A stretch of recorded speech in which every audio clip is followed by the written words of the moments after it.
The topic is health. This is video 8 out of 10. This is a flipped learning class, so students will be viewing this at home and then coming to class with the work suggested, ready to be discussed. Milk and honey is the focal point of our health issues. Who will benefit and whose rights are to be held as more important when it comes to tweaking the DNA of different foods. That's where we want to go with our discussion. And today we want to look at debate. It's the third D in the 3D learning: discovery, discussion, and debate. Before you start, choose one of the above statements, and there was one above.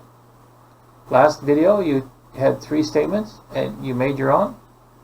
And which will you defend? How will you defend it? What position did you take, for or against? Research to find facts. Only facts for your position. You don't want a lot of excitement. You don't have time to make long, expanded discussion. You want facts. So we want to list the facts. And then you want to write your argument in a long paragraph form, including the opposite position in your writing. Why is that important? Because when you are speaking, when you are presenting your argument, you want to read what you said. And so you want to write it out, and then when you talk to your team, you want them to listen and say, this doesn't make sense, or you need to expand, or this is not precise. Those are the kind of things you want your team to tell you. And in the opposition, in the opposite position, you want to make sure that your arguments are really opposing and not just some side issue. A lot of times it's easy to get on the side and not talk about the real issue. That's what happens in most arguments, is you start with one position and then you kind of move, and it's like a little roadmap, and you never talk about the issue. So you have no really good solutions to the issue. So now you want to have facts to support your position. This is my position. Food allergies are caused by toxins. What support do you have for that? I don't know what your position is. I don't know what your argument is. You have to make that with your team, and you come to your class and your teacher will help you. You have perhaps done this earlier, but now you do it again. You rebuild it. You rebuild your argument. You have all the information. Now you write it. You write it out. Type it out on your computer. Write it out by hand in your notebook, so that you stand and you speak, and you want to speak like for 3 minutes. When you have an opposition, you want to say, I disagree with this, with your position, because this person says, and this, you want to get that support. So you don't have a lot of time to defend, to rebut or to oppose. You don't have time to do a long research thing. So you want to practice opposing, back and forth. You want to write that out long form, as much as you can. Remember, you have 3 minutes you want to talk. Now 3 minutes is a short time, but when you're speaking, it seems like forever. And so you want to write a page and a half about your position, and you want to speak your position. You want to give evidence. You want to just stand and do it. You want to have that confidence. You can do that. So that's where we start. We start by writing everything that you want to say. You can change it.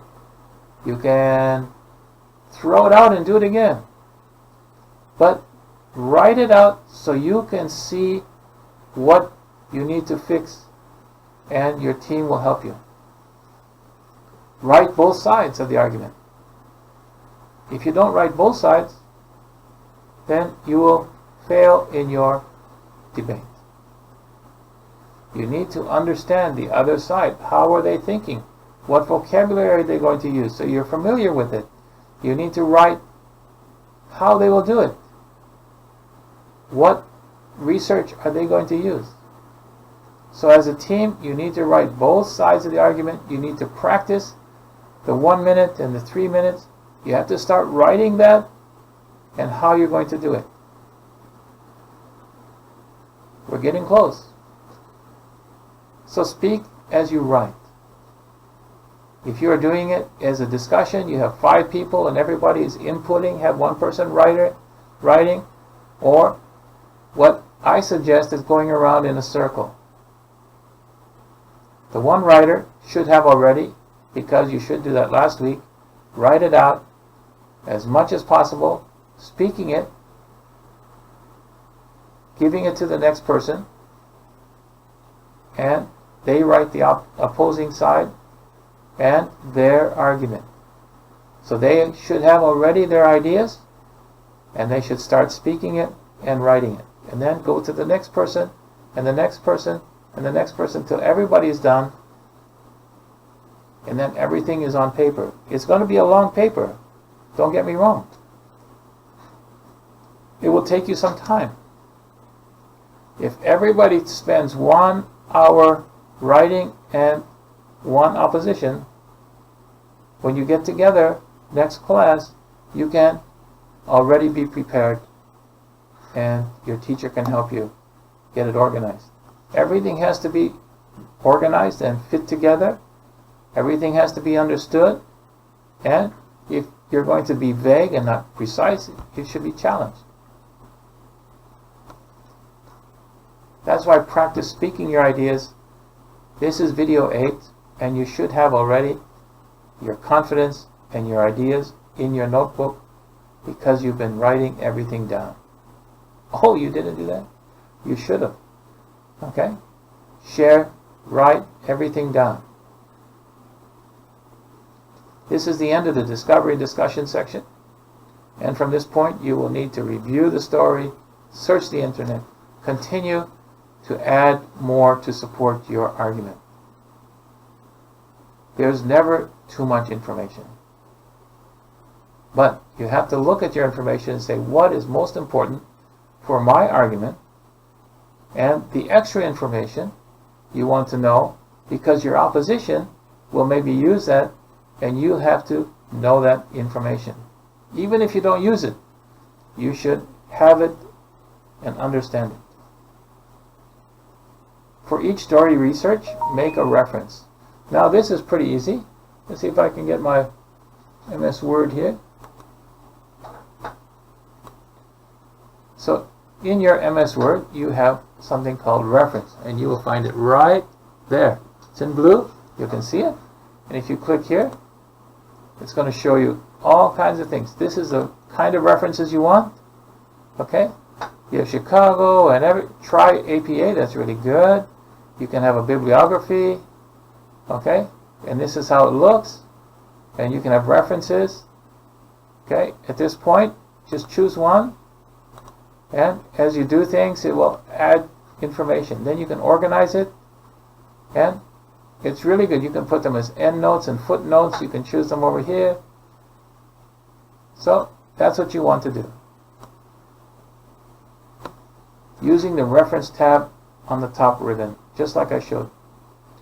Fill in the blanks and the program will add the information, or copy and paste. Many times, if you are reading a PDF, it will show you where everything is, and you just copy and paste that and add it to your bibliography. It's not so hard. It takes a little time to learn, but you always want to know where did you get that information, because the other team will say, I don't believe your information, and you will say, it's right here, this person said blah blah blah in the reference, and you can have the bibliography. It's very important. This is important when moving to the debate, or you can be challenged about the data you present. You can say, well, I read this somewhere on a blog. No, you have to say, in this blog, in this person. Okay? This is important because the other team will search and find the same material for their side, and you need to be familiar, even if you don't use it, you need to be familiar with the material so that the opposition can use it, and you will say, oh, yes, I read that, but I disagree. Be disagreeable. This is all about being disagreeable. Always be disagreeable. Because you need more than one story to make an argument. The story is nice, but you need to match the argument with your statement. Make your statement, make your research fit that statement. Find the arguments in the research. Don't read everything. Just read, a lot of times you have the introduction, you got lots of things. Look for the arguments that they use. Don't read everything in an article. Just read their argument. What points do they make?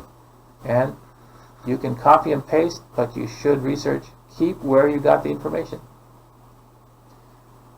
In this graphic, brainstorming is crucial, and so you want to get together with your team and you want to brainstorm for yourself, and then you get together with your team, and then you get together with your class and you test it.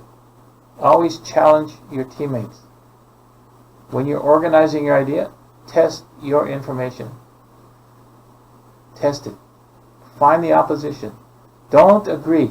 You shouldn't agree too much. Always disagree, because disagreeing is what this debate is all about.